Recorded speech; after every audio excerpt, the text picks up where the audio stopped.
Alright, so we're all finished with Renata's trim. Now we're going to go in and curl her hair.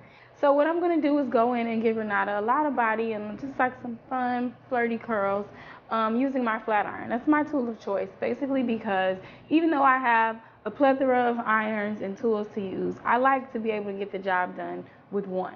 So I'm not going to straighten her hair anymore because we blow dried it bone straight for her trim. And so I'm just going to go in and show you guys basically how I curl for maximum body and fullness, and it gives the hair a nice amount of flow, and it's great for if you do have layered hair like Renata's.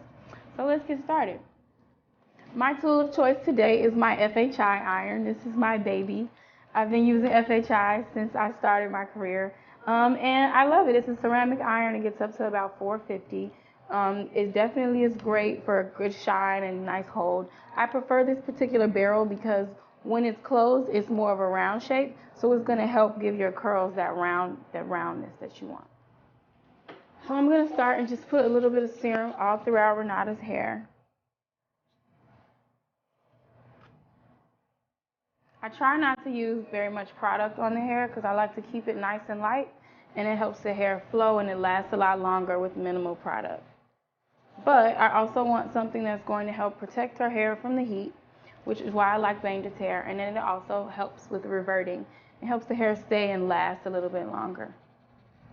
So basically what I do with my clients is I like to curl the hair a few different directions because that gives it maximum volume and fullness. And they like it because it lasts a lot longer. When you do one process with the iron, your curls last longer versus doing a straightening job first and then going back in and curling it over again. So basically with the bottom parts of the hair, I like to try and curl the hair away from the face. So I take my flat iron and I curl backwards. And I just glide the flat iron straight down like so.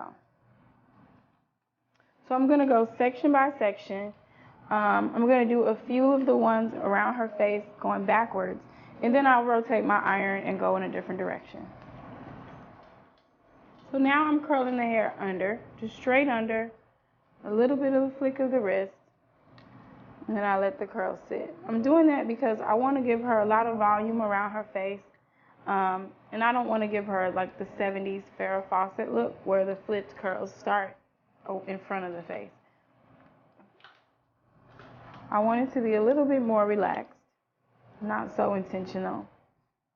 So most of my curls that are going backwards are behind her temple, basically.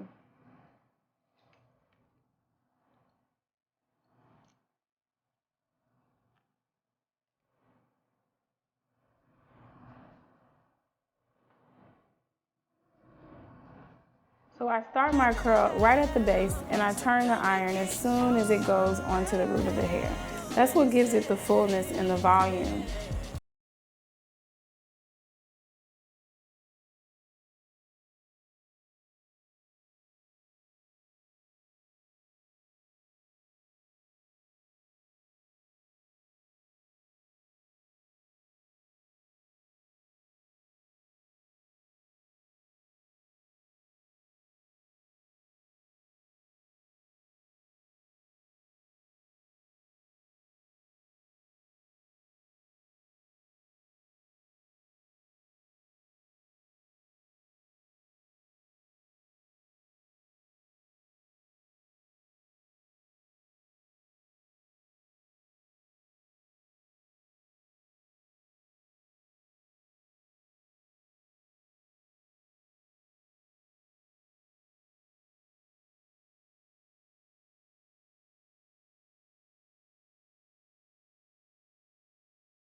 All right, so I'm finishing up curling Renata's hair.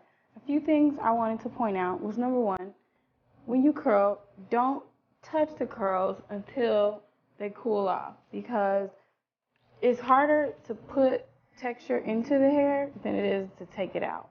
And what I mean by that is if you pull and tug on the hair while it's still hot, you're going to have to go back over that section again, and it either might not curl as easily or you'll be putting more heat on the hair than what's needed. So to avoid that and to avoid having to backtrack and restyle, just let the hair cool down first. And if you feel like one part is maybe too curly, you can straighten it out a lot easier by using product or a brush or a comb, and get it to the style that you want it to be in versus going back over it and over it, curling it tighter and tighter. So as you can see, Renata didn't touch her hair and play all in it. That's a hairstylist pet peeve. Just let us finish because the style goes through changes as we're working. So that's another thing that you want to remember. And then also, because Renata's layers are so high up, I made sure that even though I want body in the top, I didn't curl her top as tightly as I curled the bottom for two reasons. One, because you don't want the hair to look super high and, you know, kind of old school, for lack of a better word. And then two, gravity is going to pull the length down. So you want to make sure you overcompensate for that by curling the bottom a little bit tighter, because then they'll get more wear out of their style. So now, like I said, I'm letting her hair cool down first before I decide to go and comb it all out. So I'm going to use my Kenra working spray, and it's a very light hold aerosol spray. And what that's going to do is kind of just lock in the texture that I've created with my flat iron. So now I'm using a little bit of another product I like by Kenra. It's called Texturizing Taffy. And what that's basically going to do is put a nice finish on the hair. It has a really amazing smell to it. And I'm basically pulling out all of her curls, kind of making everything come together a little bit, because we want to make sure that all her curls basically kind of sit on top of each other and cascade downward. So we're pulling the hair away from the face, kind of letting the curls drop some.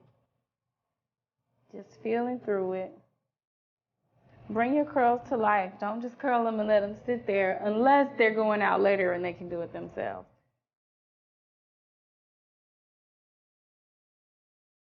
So now I'm going to go in with the wider tooth comb and separate a little bit. Push that hair up.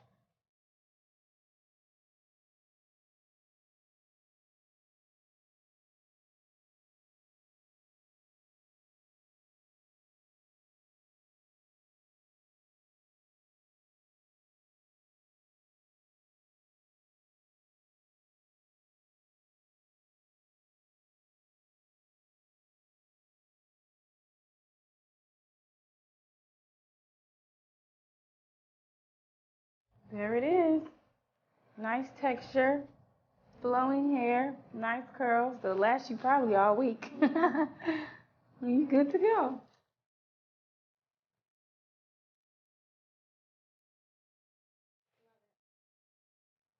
So full and bouncy too. Thanks for watching. Make sure you subscribe to my YouTube channel at Angela C. Styles, and I'll see you next time.